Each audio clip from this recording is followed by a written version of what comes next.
Welcome to Beacon Hall and what I know will be a memorable tour of Bob Cupp's masterpiece.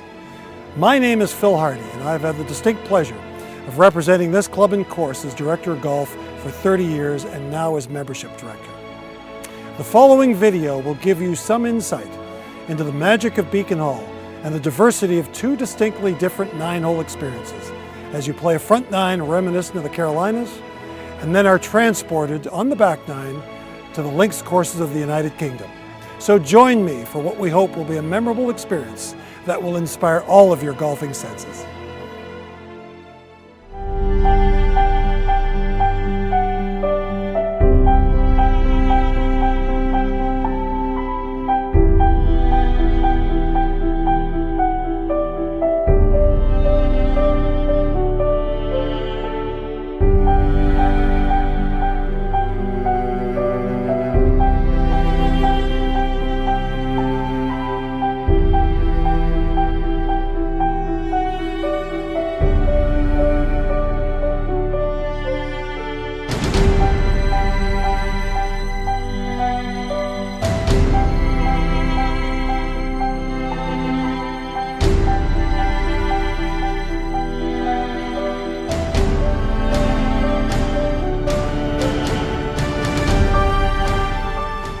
Like any great book that needs to capture the attention of the reader, Beacon Hall's first hole is a classic.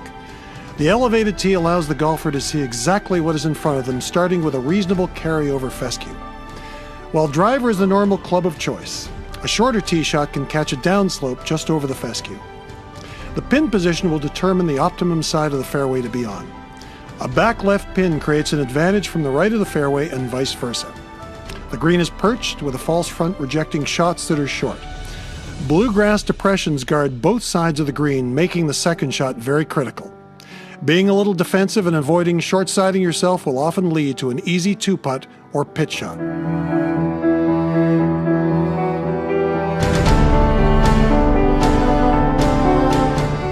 A short par 4 often affords options, as Beacon Hall's second hole showcases. A long hitter should target the fairway bunkers on the right, as a successful tee shot will not only allow for a short wedge into the green, but a better angle to all left pins. The shorter or safer play is to aim left of the fairway. The consequence of the left route is the angle to the green, especially the left pins. Second shots to the left face deep bunkers, and being overly defensive to the right will be penalized by a downslope.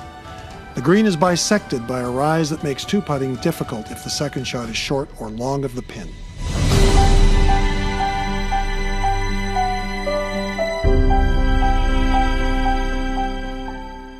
The first of Beacon Hall's par 3s is a test of accuracy and distance control, especially from its elevated tees.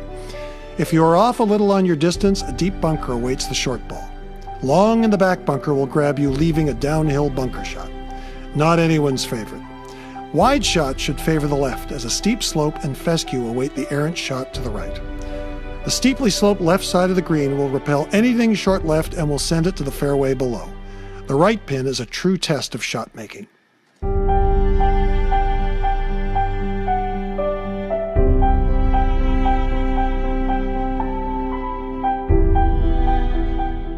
As Bob Cupp would say, I hope you're warmed up by number 4 because the course steps it up a notch. Beacon Hall's number 1 handicap hole is a 3-shot par 5 with a capital S on strategy. The key to the drive is not just accuracy, but getting out far enough to be in a position to carry 2 bunkers that guard entry to the third shot. A good drive and a fairway metal or long iron puts the golfer in position for a short iron to the green. Do the math on your second shot to get your favorite distance for your third shot. Too long on your second, and you may not like a half wedge from a downhill tight lie. The green is again wide but very narrow, making distance control critical. Short on your third, and 3 deep putt bunkers await. Long, and you have a downhill lie out of bluegrass. All in all, number 4 has earned its reputation as Beacon Hall's number 1 handicap hole.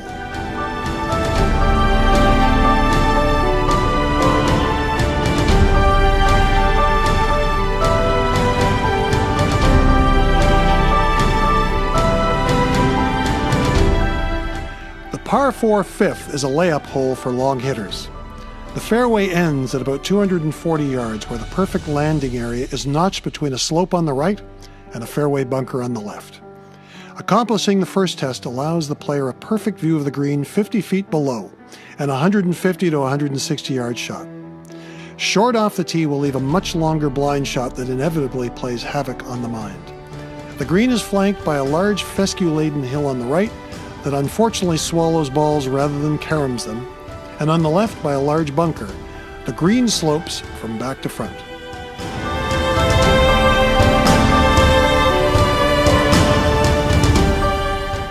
Hole number 6 represents the classic drivable par 4 with a risk-reward feature.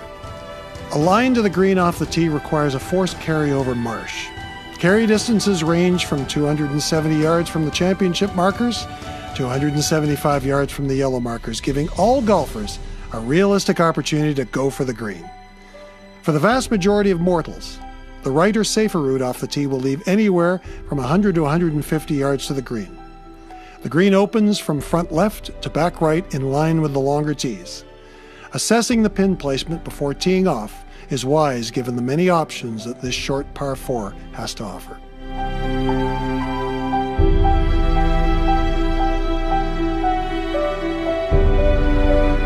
The second of Beacon Hall's par 5s begins with the middle 6 as Bob Cupp refers to holes 7 to 12. This is a chance to pick up a few strokes with 3 par 5s. The tee shot is critical on this 90-degree dogleg to the right, with signal bunkers running up the left side off the tee. Left center is normally the line to get a clear shot at the fairway turn. Short hitters should aim just right of the first bunker. A missed tee shot to the right, while in the fairway, may have no shot other than a chip to the dogleg. Once in position off the tee, this is another 3-shot par 5 or doing the math, and leaving yourself a comfortable distance for your third shot is wise. The green is long and narrow and is guarded by a left front bunker that penalizes either an aggressive second shot or a poor third. Shots to the left of the green will find a deep grassy depression, leaving a nasty lob out of lush bluegrass. The green has 2 tiers, making distance control very important.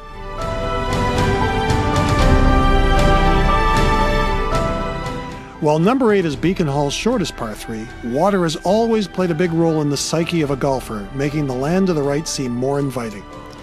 The harsh reality is such that it may be less penalizing to be in the hazard than on the hillside or in one of Cupp's signature bent grass bunkers. The short bunker creates the illusion that the green is closer. The green is divided from front to back by a ridge that will make a 2-putt demanding if you are in the wrong section of the green. Lots of demand for accuracy and distance control at the par 4 ninth. The tee shot must carry a ball 200 yards over fairway bunkers cut into the hillside. A further fairway bunker guards the left side, as it is preferred to access most pins. The second shot, while relatively short, is possibly the most demanding on the front 9, with deep greenside bunkers protecting shots that come up short. As the pin moves further right, the shot becomes longer without the golfer being fully aware. The front bunkers are a haven for misjudged shots. Like any great course, merely hitting the green may not be enough, as number 9's green has several ridges running through it, making each pin placement unique and demanding. It's difficult to imagine a better introduction to the back 9 and the aforementioned transition to the links of Scotland and Ireland than Beacon Hall's par 5 10th hole. It offers an incredible blend of vistas and wonderful course strategy. The aiming point for the tee shot at number 10 is the long fairway bunker, with longer hitters able to challenge the line of fairway bunkers down the right. Regardless, the tee shot in the right side of the fairway offers a much better view of the second shot landing area than the left side.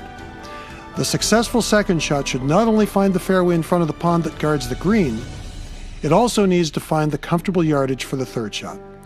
The green slopes left to right, and watch out for back right pins as the ball can drift off the green and even into the pond with any momentum. One more thing. When you arrive at the 11th tee, look backwards on number 10. It's hard to believe, but number 11 is the 18th handicap hole at Beacon Hall. The view from the tee is anything but comforting. The bailout is a fairway transition area to the right that allows players to avoid being out of play to the left. The green is 2-tiered, forcing players to be precise in distance as well as accuracy. Short off the tee will find the deepest bunker on the course, and long will find another of Bob Cupp's bent grass bunkers. Regarded as the best chance for a birdie, number 12 needs to be given respect as there are plenty of perils for the careless. The perfect tee shot challenges the fairway bunker on the left and rests just on the crest of the slope, leaving a perfect view of the green. The next fairway bunker is a signal that the golfer needs to challenge it as the green runs from front left to back right. The back right pin is much more accessible from the left side of the fairway. Making a mistake on your second shot will potentially leave a nasty third regardless of the length. The green is well protected by bunkers to the right and a transition area back left. Watch out for the speed putting toward the front of the green. Aspirations for a birdie can often lead to disappointment and a bigger score than anticipated. Beacon Hall's final 6 holes are as diverse and demanding as you will find anywhere, and there is no better entree than the par 4 13th.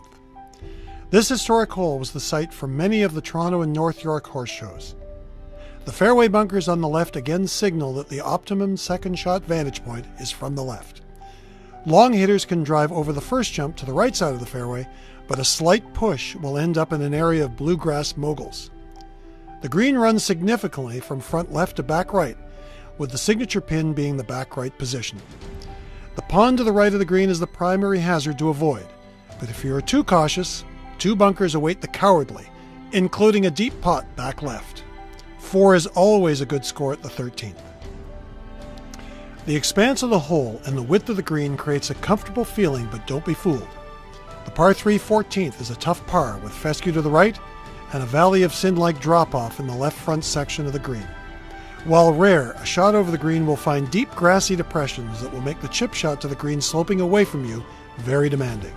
The green slopes significantly from back to front. The dogleg left par 5 15th is incredibly distinctive with a variety of challenges facing both the longer hitter and the shorter hitter. A deep waist bunker separates routes for the golfer to consider. The left route was designed exclusively for players capable of reaching the green in 2. The carry distance to the left fairway is 270 yards from the black tee. As you would expect, the left is well guarded with multiple bunkers and fescue. Playing right of the bunker establishes the 15th as a true 3-shot par 5. Once accomplished, the second shots require precision and thought as perils await both routes. The heroic route will ask the golfer to hit a long iron or fairway wood over or around a solo white pine to a green guarded by fescue on the left and deep bunkering on the right. The green is very difficult with a false front, rejecting all shots that come up short, and an upper tier to the back left.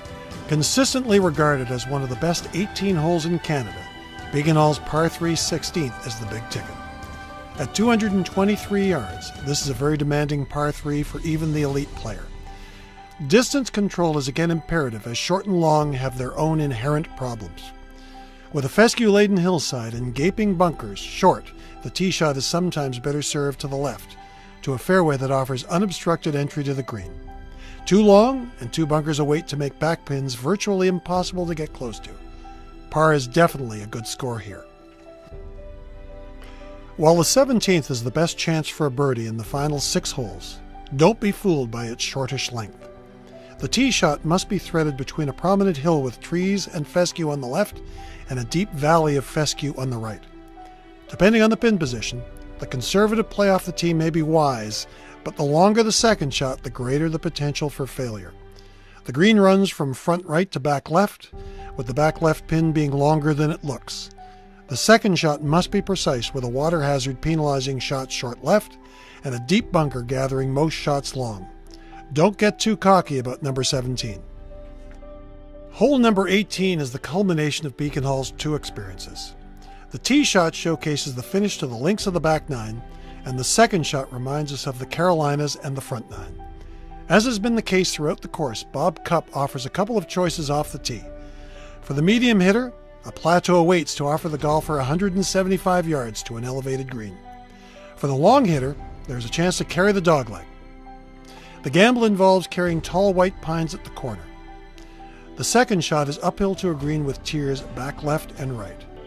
While the middle of the green is a good play, 2 putts are very difficult if the pin is in either of the back positions.